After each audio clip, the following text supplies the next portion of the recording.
On behalf of the CMI Art Committee, I'd like to welcome you to our Art and Architecture Tour. I'm Joan Lakin. I'm co-chair of the Art Committee at Congregation Michigan Israel and also co-chair of today's 175th Anniversary Art and Architecture Tour. Our other co-chair is Joan Wallach. And I'd like to introduce you to our committee. Ellen Brockman, Rochelle Kaminsky, Ruth Lesser, Allison Schaefer, Shirley Shoulder, Sharon Webb, and Myra Zelson, and they're sitting in the front row.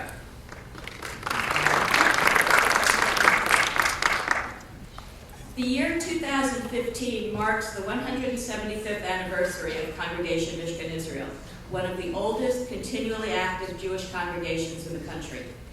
As part of this commemoration, we're featuring a presentation led by architect Ben Ledbetter of the architecture of this beautiful building.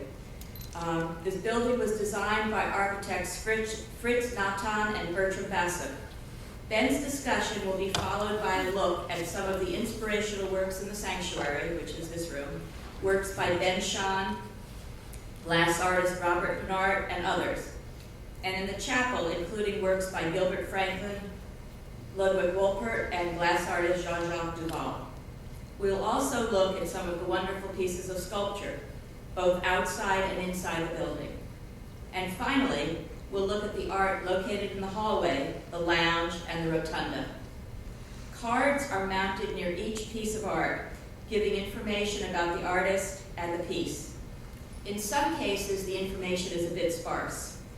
If you have any further knowledge of any of these pieces, please share it with a committee member.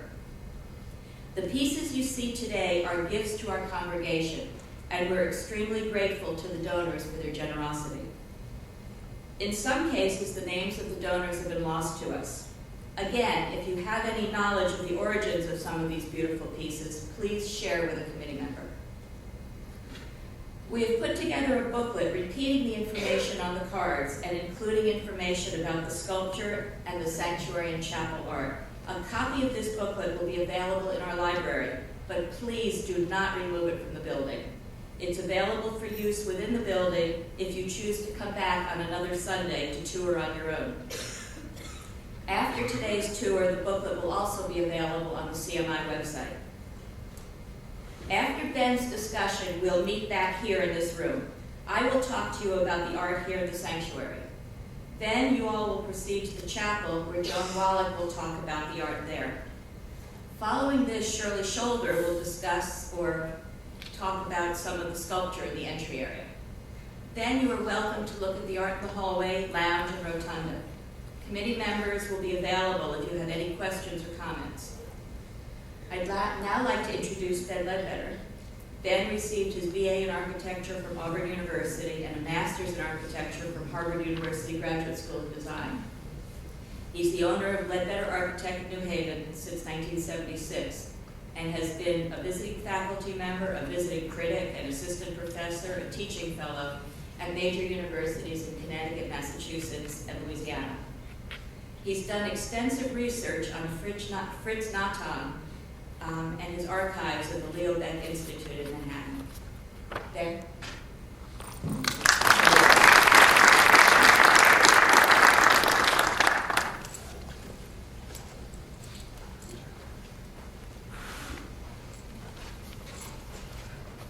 So, I have to warn you that although Joan has the idea that this is a kind of TED Talk, it's really just me ad-libbing or blathering. A few, maybe 15 years ago, I think in walking through the building with the rabbi and maybe others, I was just making observations about the building, and that's really all I'm going to do today. This is not from any kind of extensive research that I did on Fritz Natan, which wasn't that extensive. I did go into the Leo Beck Institute when I was co-chairing the building committee way back when with Joan Lincoln, and did some research, but I really didn't come up with much other than his personal history.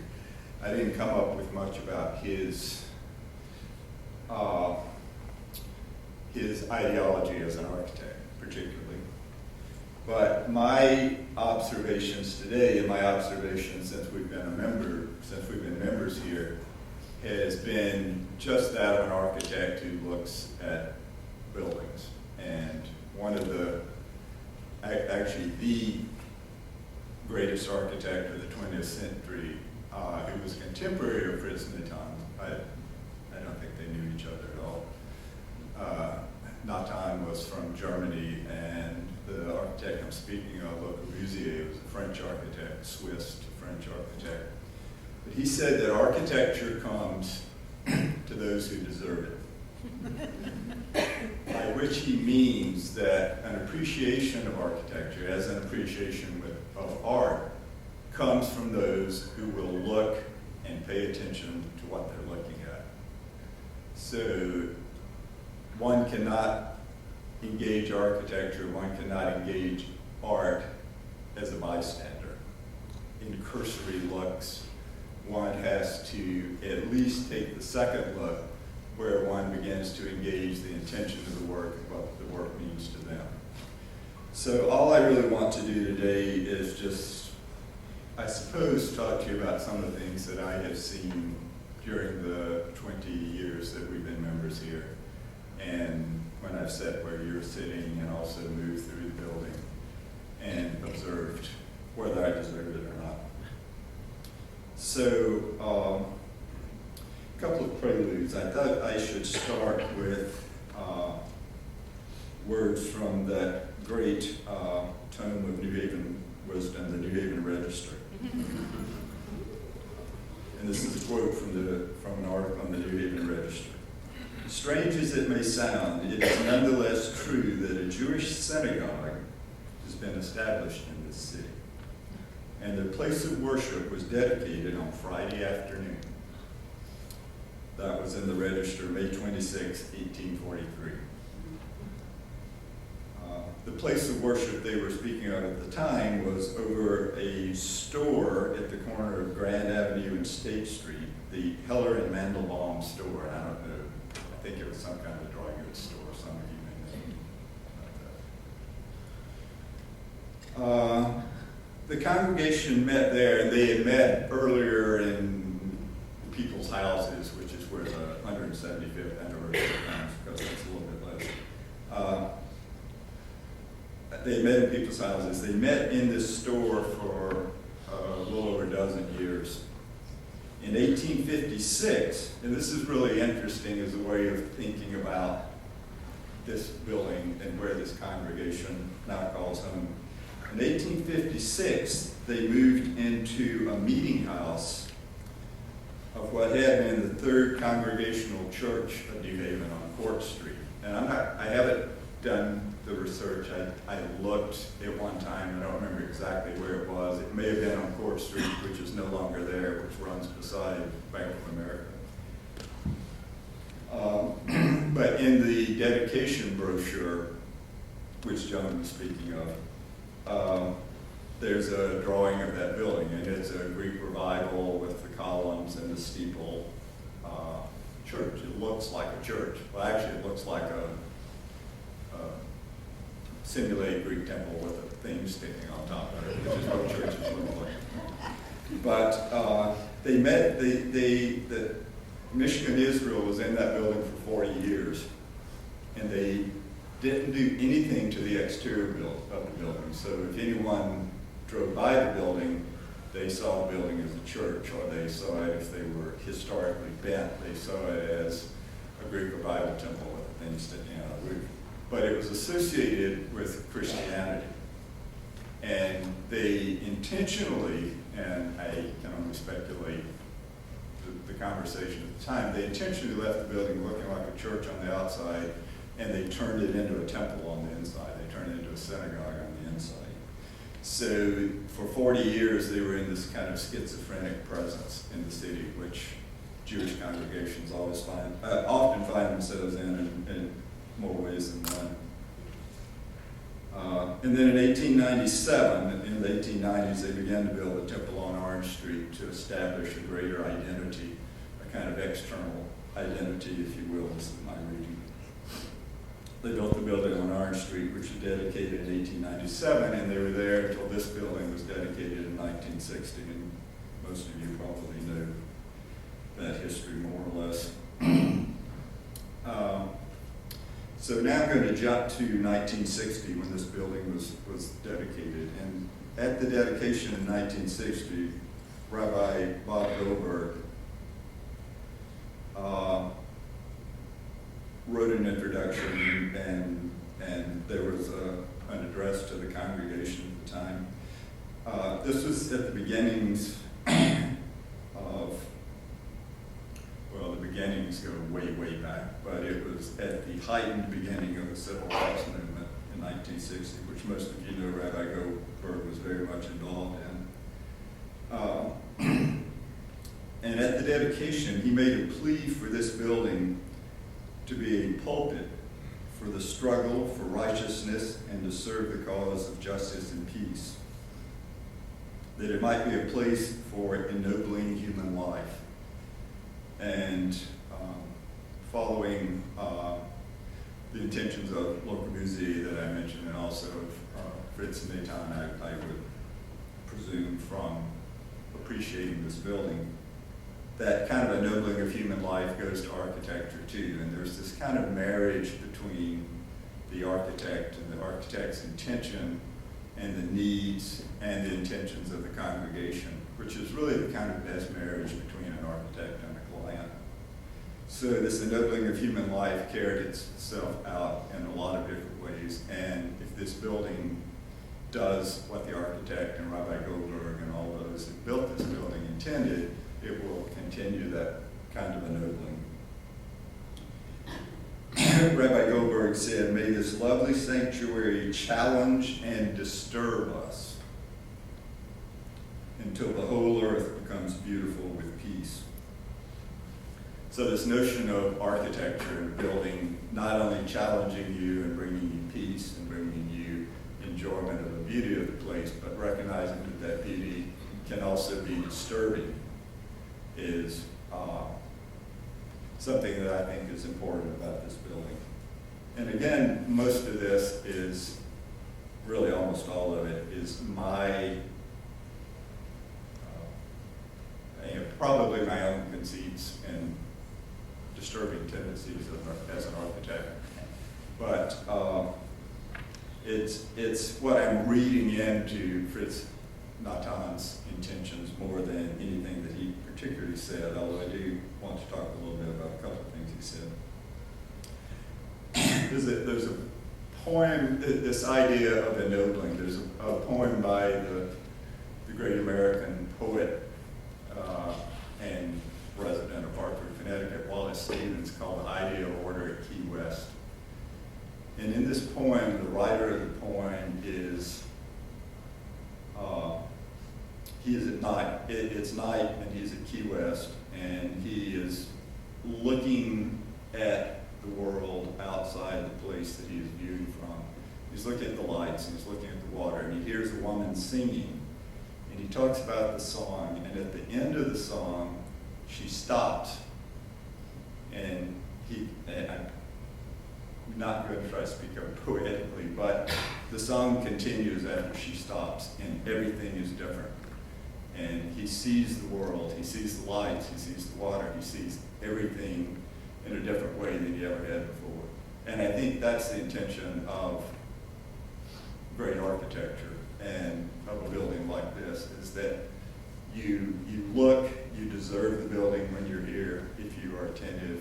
And if you are attentive, you continue to look at the world differently when you leave it, and continue to come back as we continue to come back to this building.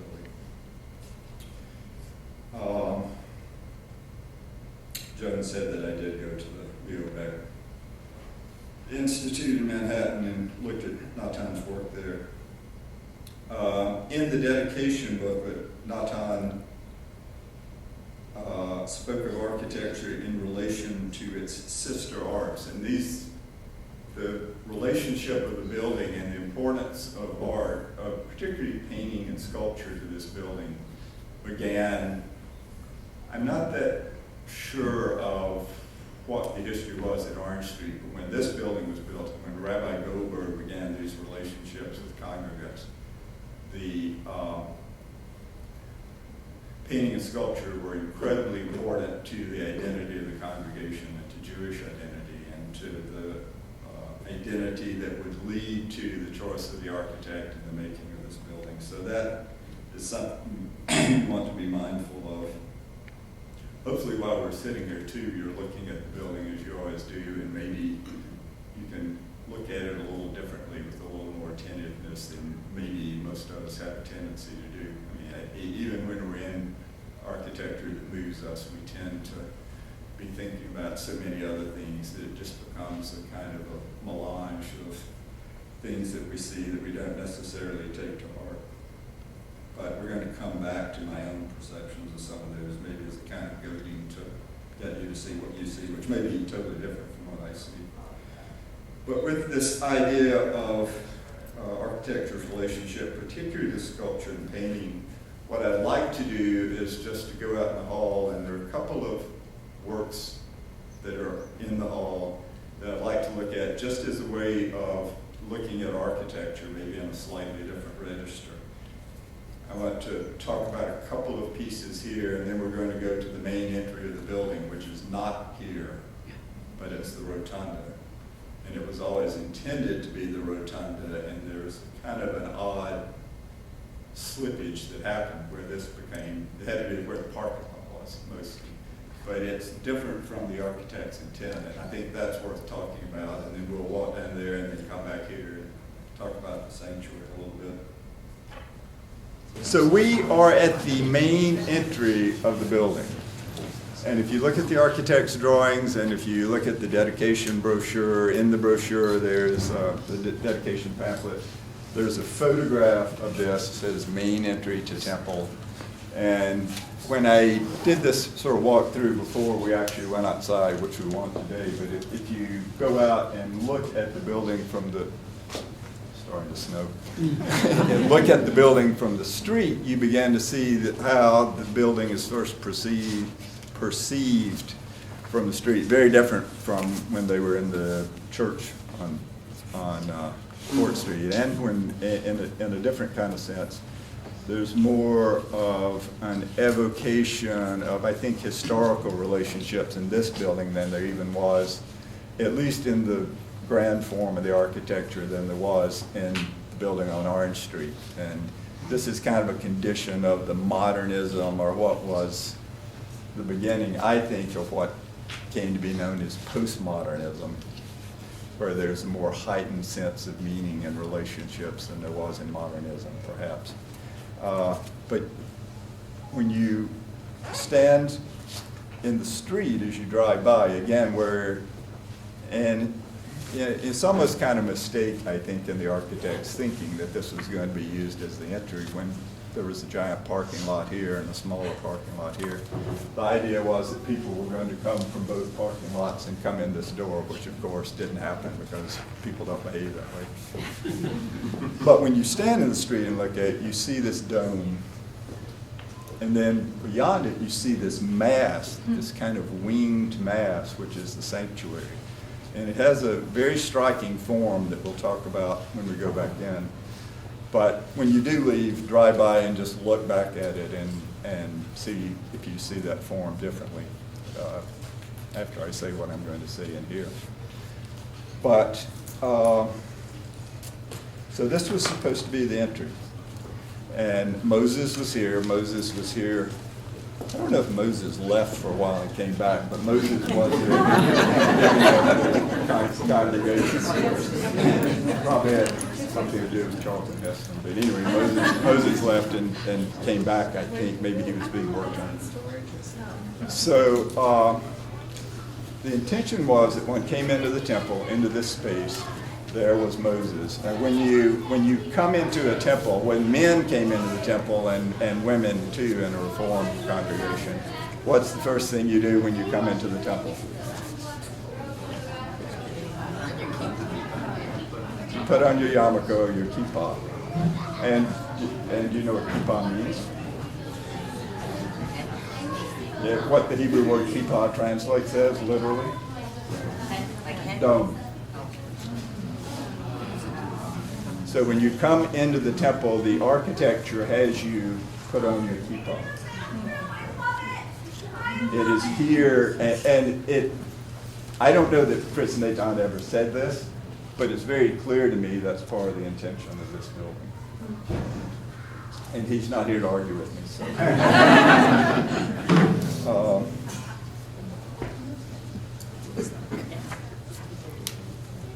Okay, so there's some interesting things just formally in the building that you enter on axis, and the corridor behind going to the education building is on axis, but the corridors coming from either side are not on axis. If you come down that corridor, you miss the center of the dome. If you come down that corridor, you miss the center of the dome. And there's kind of this zigzag that occurs. It actually heightens the idea of the center of this, as opposed to this axis, which is more bilateral. So that is interesting, but in a more formal way. I guess what I'm looking at is what the rabbi had called a kind of symbolism in the building that he might not have known was there, or that we might not know was there until we were attentive to those kind of things. So I want to go out and just on the inside of these doors, there are a couple of paintings on the right that I want to look at as a way of thinking about how you might look at the building as well. So when I was walking through the corridor looking at these, it occurred to me that in this diptych almost, that these two paintings hanging side by side represented what one might say, and again, thinking of Natan's interest in architecture and its relationship to sculpture and painting. They're applauding already.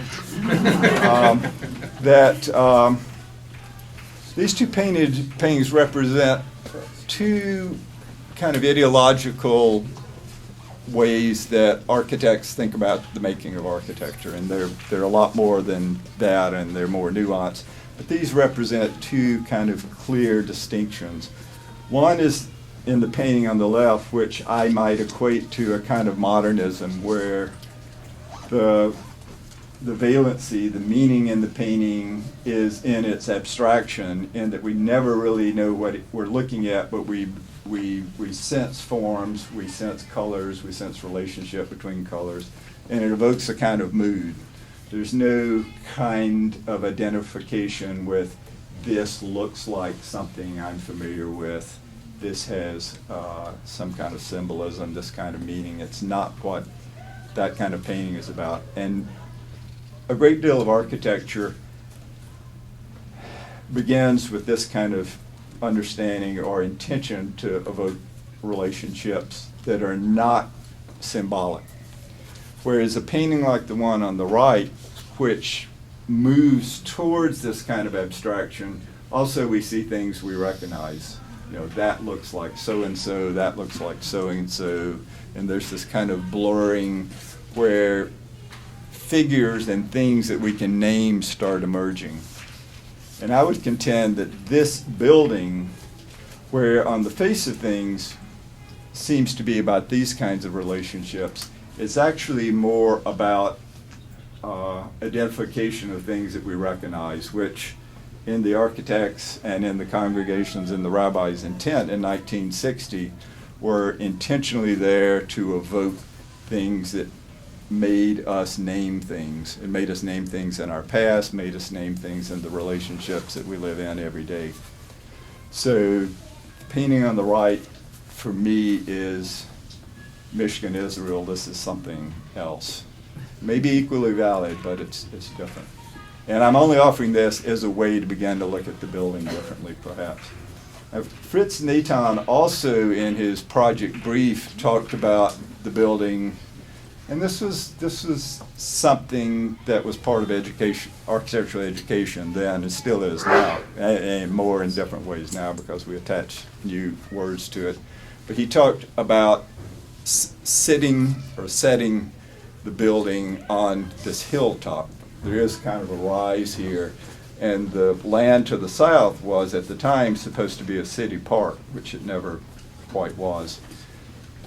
but he was thinking a lot about marrying the building to the land, about marrying ideas to the land, so that the building is, in a way, among the many things that it is, it's also about a kind of marriage of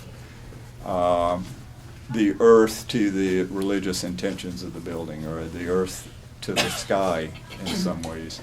And one of the things that I think is interesting about the corridor is you find these flat places of ceiling, and it's almost like you're looking through the ceiling to the sky above. So you see these kind of billowing clouds.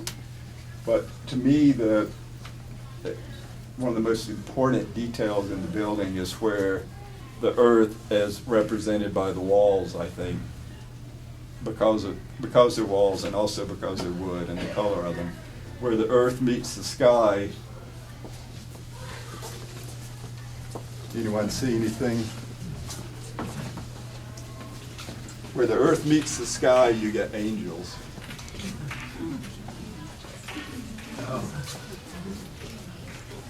So we have 1, 2, 3, 4, 5, 6. We have a dozen angels.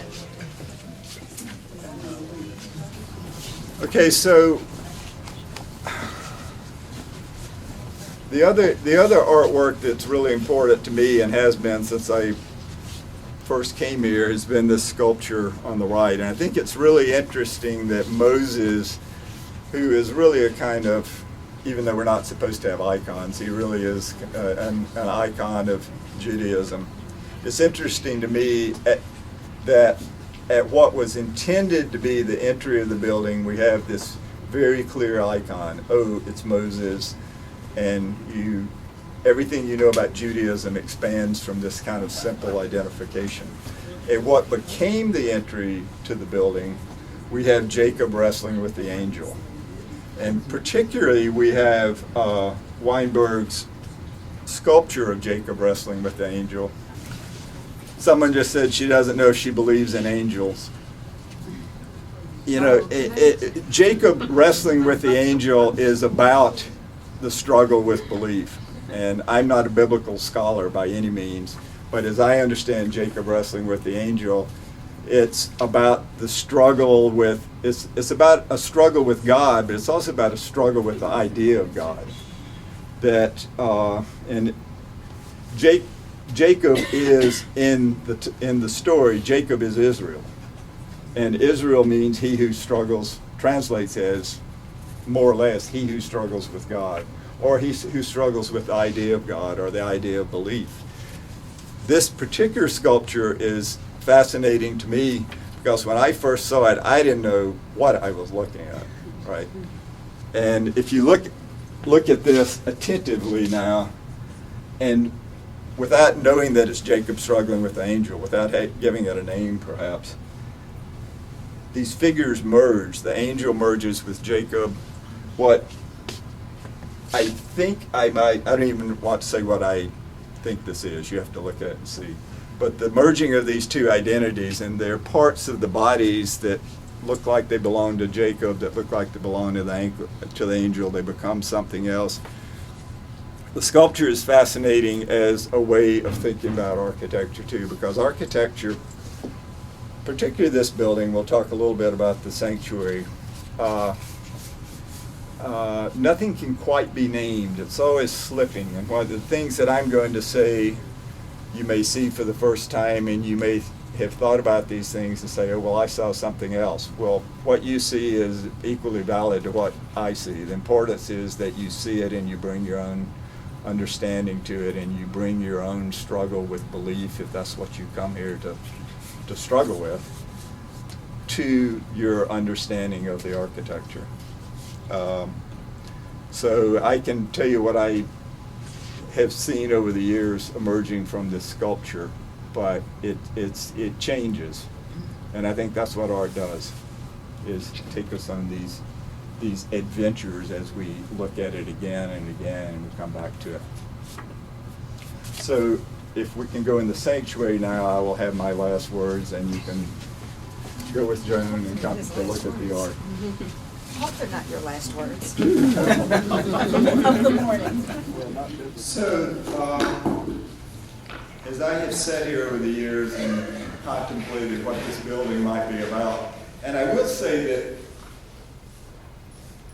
I think for most people, when you first come into this space, you know that this is not just a simple box. You know, when you look at the forms, you look at the shaping of the space and the pieces that are articulated, you know it's about something. Right? This is not a box with a flat ceiling. There's something going on in the architect's intent which calls you to attend to it in a way that it might not otherwise. Just a couple of thoughts as I have sat in the space and looked at it. The first thing, because of an interest in history and knowing a little bit about the history of the synagogue and the tabernacle, the physical history, the portable temple that was built in the wilderness by the Israelites around 1500 BC, I think, was the first temple dedicated to God and was the first resting place of the Ark of the Covenant.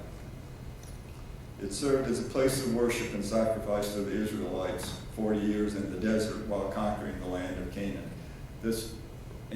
I think that the model for this sanctuary is probably primarily that temple. It's a temple that is moving. It's a temple that really is in kind of the wilderness that we live in every day. And Rabbi Goldberg, in some of his sermons, talked about this condition. Again, this is at the beginning of the civil rights movement and his own interest in the civil rights movement. And I'm sure all of you know that Martin Luther King spoke from this very pulpit. I think that interest in justice and in this wilderness that they were living in then, which may not be that different from the wilderness that we're living in now, the civilized wilderness that we're living in, the temple is the tabernacle in the wilderness.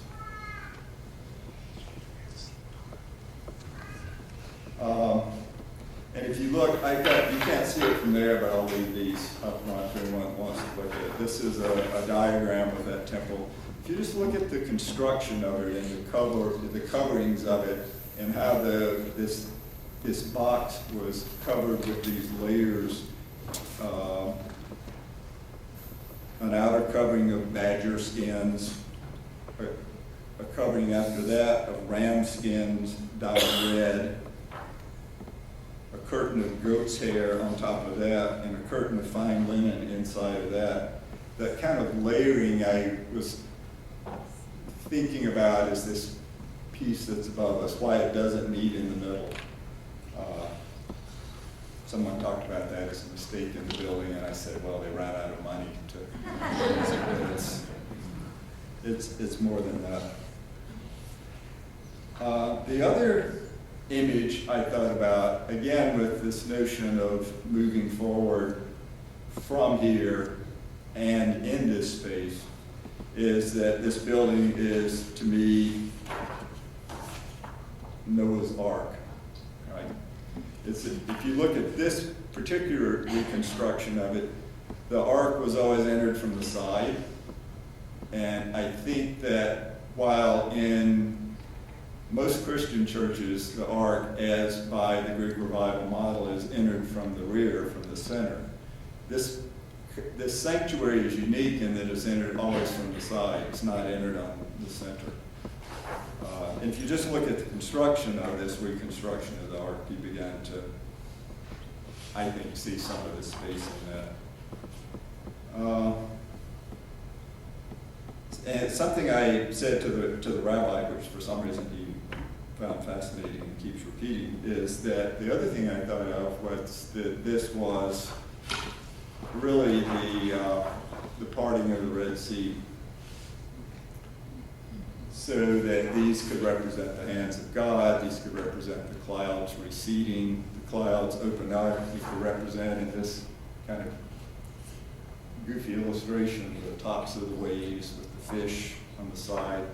And if you look at the stained glass, it gets darker as it goes down, so you're really looking from underwater as the sea parts. And as it's opening up, it moves down into the sides too, so you really see the water being pushed back underneath. And if you look at the ark itself, and it's Ben Shaw's tapestry within the ark, you almost see the sea creatures that are locked in the sides of the water in the sea parts.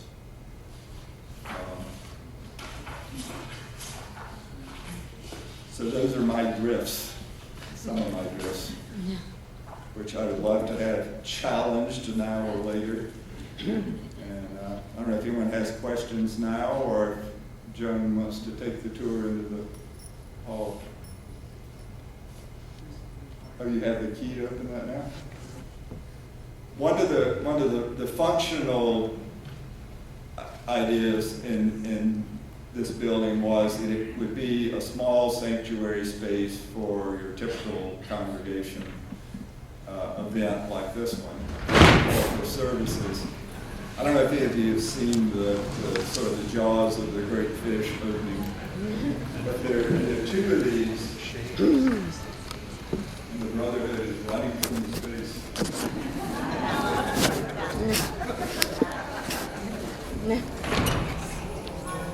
And so there is Jonah sitting at the table having coffee.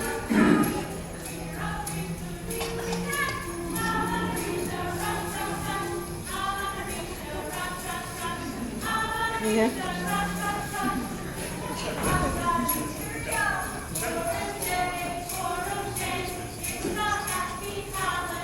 I think that's a good moment for me to stop.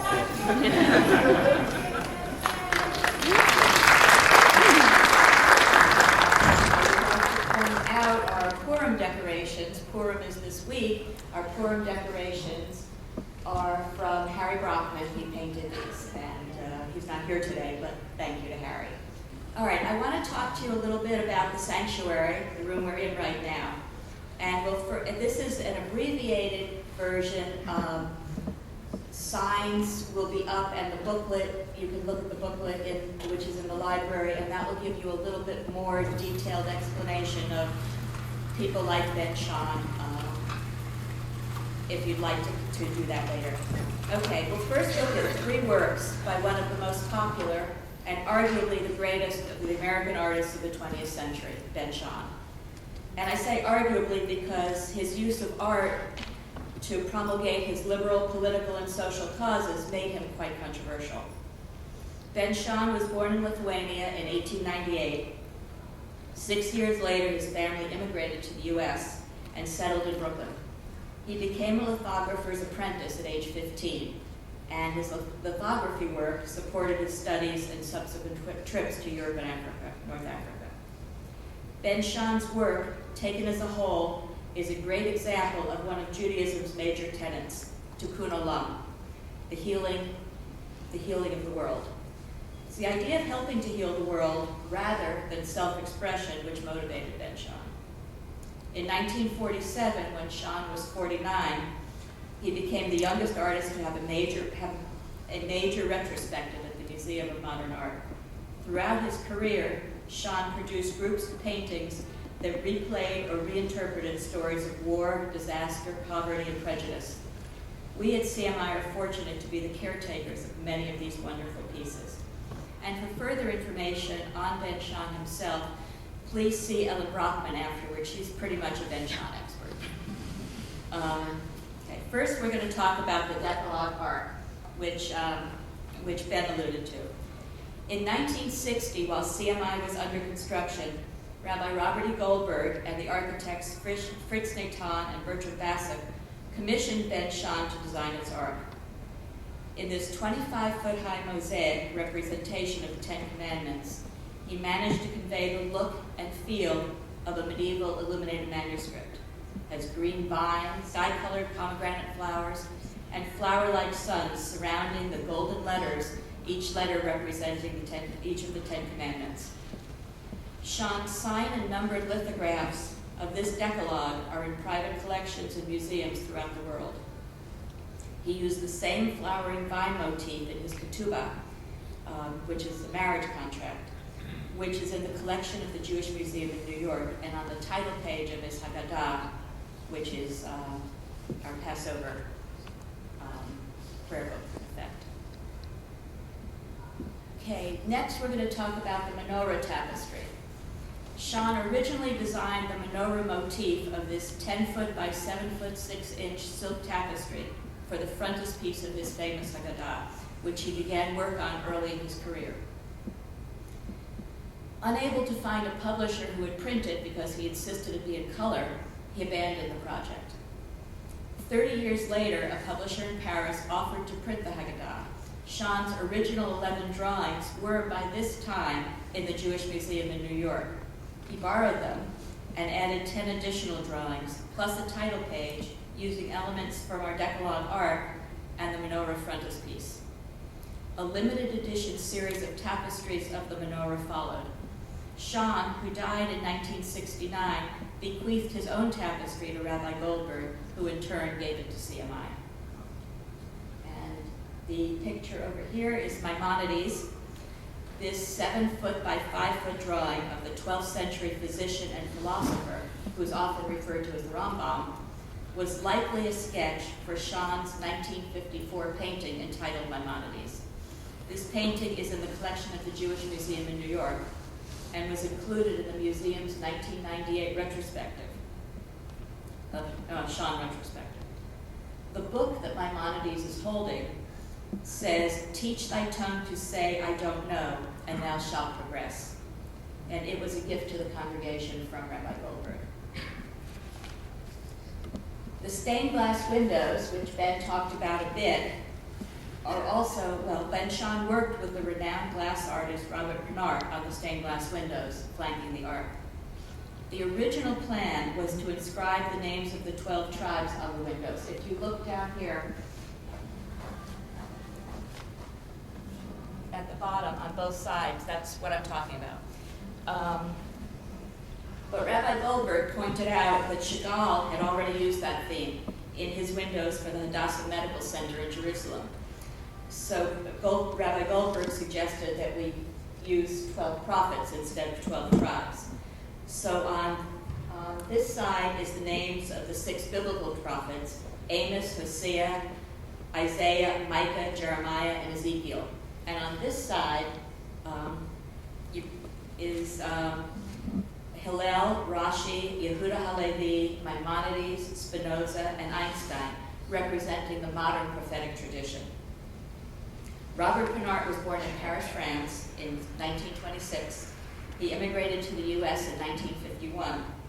Among his major works is the Lincoln Bay window, called The Agony of the Civil War, which is in the National Cathedral in Washington.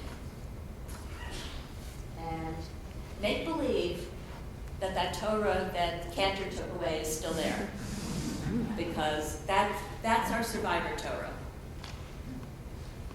In the Ark, under normal conditions, you'll see 5 Sefer Torahs. Each Torah is a scroll containing the first 5 books of the Hebrew Bible, or the Old Testament, that was given to Moses at Mount Sinai. A prescribed portion from the Torah is read each week. The Torah scroll that used to be in the center is a very special Torah with a very special story. It's our survivor Torah. It came from a small synagogue in Czechoslovakia. During the Second World War, the Germans collected Torah scrolls as well as other Judaica. The Torah scrolls were sent to a disused synagogue outside of Prague, the Michael Synagogue. Over 1,600 scrolls lay piled in that building until 1963, when Eric Estorek, an art collector from London, discovered the forgotten scrolls. The Czech government sold them to him, and he took them all to a temporary home in the Westminster Synagogue in London. Here they were inspected and cataloged, and then loaned to synagogues throughout the world. We at Congregation Mishkan Israel were fortunate enough to receive one of these scrolls. A scribe was able to repair some of the damaged words, and the scroll was mounted on new poles. A new cover was made, which bears the image of rising scarlet flames and a Hebrew word for remember, zachar. If it comes back in time, you can take a look at it. He promised me 15 minutes. This special Torah was rededicated to the memory of the 6 million at the 50th anniversary of Kristallnacht, the night of broken glass. It's taken out of the Ark only on special occasions, or when the cantor needs to borrow it. When a young man or a young woman becomes a bar mitzvah or bat mitzvah. Thus, each child of this congregation becomes a living memorial to the 6 million. Okay. Above us is the eternal light, the Ner Tamid. The eternal light hangs above the Ark in every synagogue and is never extinguished. It is a symbol of God's eternal and imminent presence in our communities and in our lives. The Ner Tamid that you see here was crafted by Anne Lehman, a Bethany sculptor who graduated from Smith College and studied art in Florence, Italy. She was the founder of the New Haven Creative Arts Workshop and currently heads the sculpture department there. She is also the creator of the burning bush sculpture, which is in the garden in the front of the building. You saw it as you came in. And the stained glass skylight in the rotunda. Some of you were asking about that, and that's really all the information I have at the moment, but she was also the creator of that stained glass that's up above your heads. Okay, the bronze menorah over here. The menorah is one of the oldest symbols of the Jewish faith. It's a this is a 7-branch candelabrum, which is distinguished from the Hanukkah menorah. A Hanukkah menorah has 9 branches. And the 7th branch is used in the temple, in the original temple. It's been said that the menorah is a symbol of the nation of Israel and its mission to be a light unto the nations. And that comes from Isaiah 42:6. The menorah has been a symbol of Judaism since ancient times and the emblem on the coat of arms of the state of Israel. The bronze menorah here to your right is by Robert Engman. Engman was born in 1927 and has a studio in Haverford, Pennsylvania. He studied at the Rhode Island School of Design and at Yale University. His works can be found in the permanent collections of the Wadsworth Atheneum, the Boston Museum of Fine Arts, the Museum of Modern Art in New York, the Hirshhorn Museum in Washington, D.C., the Museum of Fine Arts in Dallas, and at the Yale University Art Gallery. Our final item here in the sanctuary that I'm going to talk about today is very special. It's this wooden menorah to your left. We call it the Bezalel menorah. One of our 1995 bar mitzvah students was learning disabled and could not write his bar mitzvah speech. His Torah portion, which was Exodus 31, described Moses appointing Bezalel, an artist who worked in wood and metal, to make a tabernacle in the wilderness, and also to make all the furnishings for it, including a menorah. When this bar mitzvah student told Rabbi Brockman that he was an artist, Rabbi suggested that he express what he wanted to say through a drawing or some other work of art. The boy decided to make a menorah. When the time came for him to make his speech, he presented this menorah, which he had designed and cut out of wood in honor of Bezalel. Rabbi said that it was so beautiful that as long as he was at CMI, it would remain on the villa. And you should come take a look at that because it's really quite special. All right, I think most of us are here now, the ones who are remaining. This chapel is really very special to me, and I think to a lot of people here, and especially after you hear a little bit more about it, you'll realize why we think it's so special. First of all, I'm going to talk about the art, which is made of walnut and it's carved wood.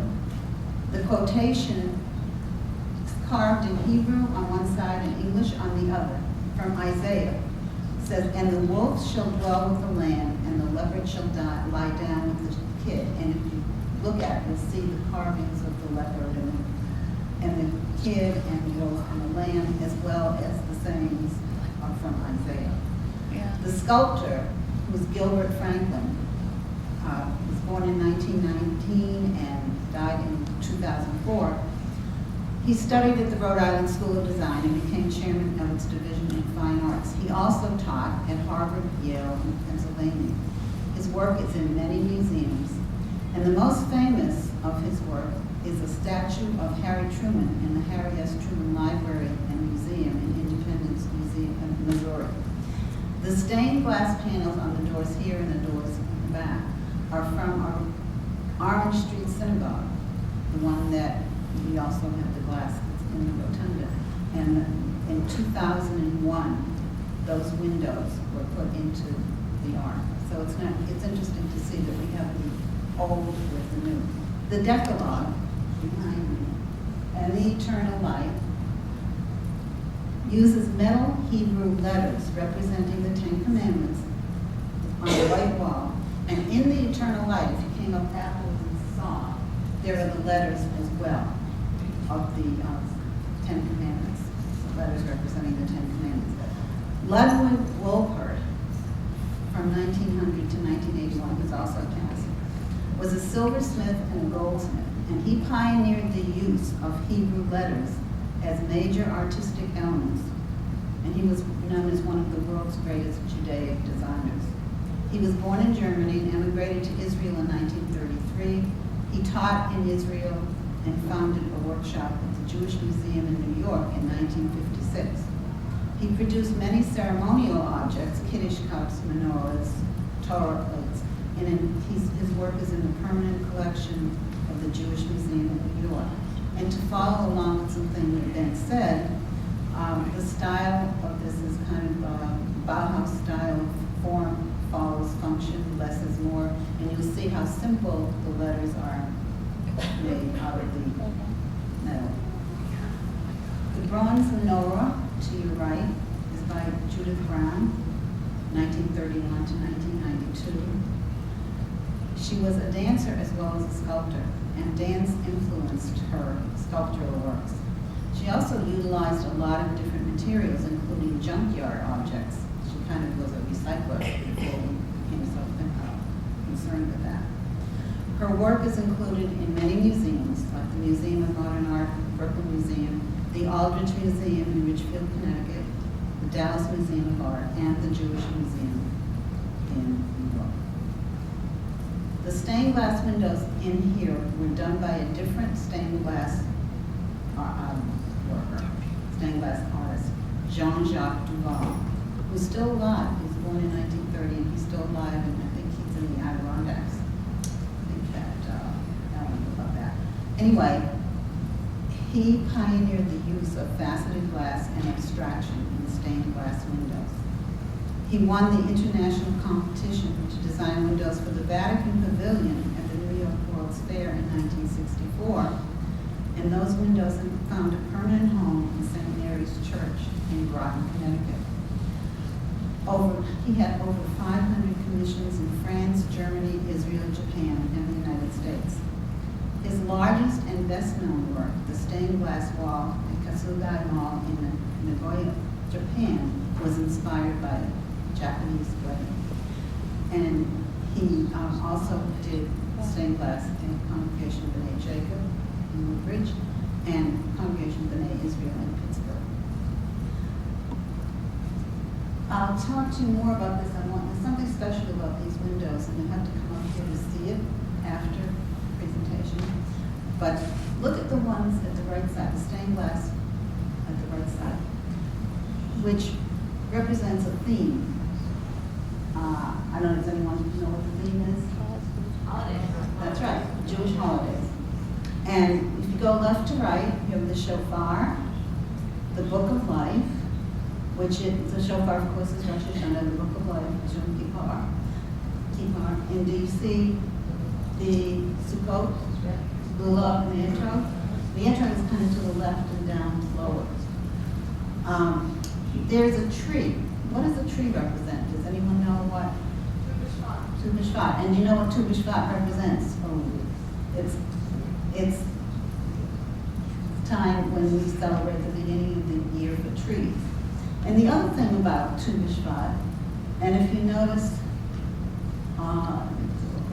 we'll go further along, but they also eat pomegranates and grapes, and that's why the grapes are there. All right. Then there's a Torah crown. Well, let's get to that later. All right. And then you have the Megillah, which is for what else do you see there? There's menorah. So, Simchas Torah, right? And we saw the tree. You also have the crown. The crown here kind of represents, it's called rimon, and that is the name for pomegranate. And pomegranate is used in celebrations also of the Tu B'Shvat. Okay, and then the Ten Commandments are further along. You saw the Megillah, and the 4 cups of wine are Passover. The Ten Commandments represent Shavuot, and that's the time that God gave the Ten Commandments at Mount Sinai. And the bow and arrow, okay, that's a good question. What is the bow and arrow? Oh, Sydney. And why bow and arrow is representative of black moments? Does anyone know why? What? Well, Sydney does, because anybody else didn't. Okay, no. Praying people, the students that were being taught were doing it sort of underground, and so to the outside world, they were practicing archery. That's not really what was going on. So that's really, it's Right. like, I'm sure Sydney could add more authoritative comments, but that's pretty good. All right, Sydney, do you know anything about a rainbow? Never heard. Oh, all right, there was also something about a rainbow, shoot a bow with an arrow, it goes like this. And supposedly, That's what it's called. yeah, right, so that's what it is. But there's other stories about it, but it's fun to go and Google it and see all different references to all these things, which I think is kind of interesting. Now, also, does anyone see a destroyed temple? Yeah, I am. Okay, and that would be, what holiday? Tisha B'Av, destruction of the temple twice. And then, this is a hard one. The last piece that looks like a dome, a hat or something, we talked about domes before. Does anyone know what that represents? This is kind of difficult. It's actually the temple of the future, and it represents all of the thousands of temples and synagogues that have been built throughout the world since the temple was destroyed in Jerusalem. And it's kind of a symbol of Jewish survival. Ellen, do you have anything else you want to add? No, so that's kind of the story of this, which is really, I've sat here and I've looked at it, but I never thought about it and what it meant. So it's kind of interesting to see it, and and for the children to have them see it and know what it's all about. I think it's kind of special. There's something else special in this place, and the stained glass on either side of the window. It's a little bit abstract, but there's some people we recognize it when we heard about it. Does anyone recognize something? It's hard to tell from there, but afterwards, what? Yeah, I think so. I just want to say one thing, but at the end, come up and then see what you think they represent. And I just want to say, when you go through the rest of the artwork and you go through the hallways, if you visit in the lounge, Abraham Ratner, who died in 1978, has 12 color lithographs, which were inspired by episodes in the 5 books of Moses. If you start at the rear left wall in the room, there's a description of his work and all of the pieces along the walls in the front and the back. And he also taught at the New School in New York and at Yale, and he's in the permanent collections of many United States museums. And he has a stained glass wall in the Chicago Loop Synagogue, which is considered one of the most beautiful synagogue interiors in America. And one more thing about, people asked about the art and the stained glass in the rotunda. We heard a little bit about her, but the glass, of course, in those semicircular panels in the rotunda come from the stained glass windows of the building on Orange and Audubon. They were already broken, and Anne Lincoln incorporated them into the new building, creating a visual memory of the past. And you'll notice that there are names and dates from the people in the old synagogue that are inscribed on there. So it's kind of a continuity. Anyway, that's a short history or story about what's in here, and I think it's fascinating. But come up and look from here or from in front of the Bema and see if you recognize what these stained glass windows represent. Did you mention the glass and the? Oh, I'm sorry. The glass, I did at the beginning. I did at the beginning. The doors Are here, also the doors are from the Wilson. Right. So, you're free to walk up here, see this, and then the rest of it you can kind of do on your own because it's got descriptions of everything. And as Joan said, there is a book in the library, which you can look at. Joan, anything else? I just wanted, for those of you who came in late, as I said, the book will be in the library, but also it will be on our website that you can download it. And some of you who came in late might not have heard that. So thank you all for coming, and we really appreciate the fact that you're here, and we are like a museum. We consider ourselves having a museum here in Michigan. Thank you.